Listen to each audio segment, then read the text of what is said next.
প্রিয় বন্ধুরা, সালামু আলাইকুম রহমতুল্লাহ। তা আসলে আমি সবার উদ্দেশ্যে একটা কথাই বলতে চাই। আমরা বর্তমানে এমন একটা পরিস্থিতির মধ্যে আছি, খুবই ভয়াবহ, কঠিন পরিস্থিতি। যদিও এটা সবাই বলবে, অনেকেই বলবে যে আমরা তো ভালো আছি। ভালো আছি ঠিক আছে, কিন্তু ভেতরে মানুষ অনেকভাবে কষ্টে আছে সেটা কারো কাছে প্রকাশ করার সুযোগ নেই বা প্রকাশ করতে পারছে না।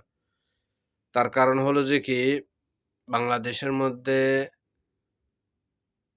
এতভাবে মানুষকে তারা হয়রানি করছে। এক হলো একটা বিকাশের নাম্বার দিয়ে, একটা লিঙ্ক দিয়ে।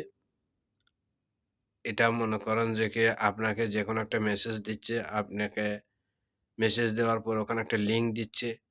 লিঙ্ক দিয়ে সেখান থেকে আপনার সবকিছু ডিটেইলস নিয়ে নিচ্ছে। ওখান থেকে আপনাকে হ্যাক করছে। ওখান থেকে আপনাকে বিকাশে মাধ্যমে আপনাকে প্রতারণা করতেছে।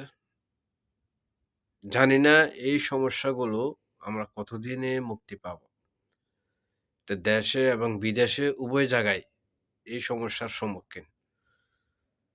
যদি সরকার এবং প্রশাসন এই সমস্ত বিষয়ে যদি একটু গুরুত্ব নজর দিত, তাহলে কিন্তু অনেক সাধারণ মানুষ তারা কিন্তু এই যন্ত্রণা থেকে মুক্তি পেত।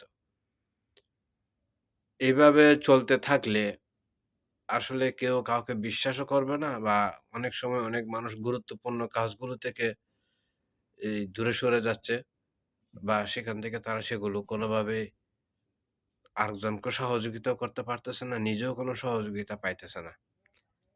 তো যদি সরকার প্রশাসন এই ব্যাপারে যদি একটু সচেতন হয় তাহলে কিন্তু সাধারণ মানুষ জিম্মি না হয়ে ভালোভাবে দিন কাটাতে পারে।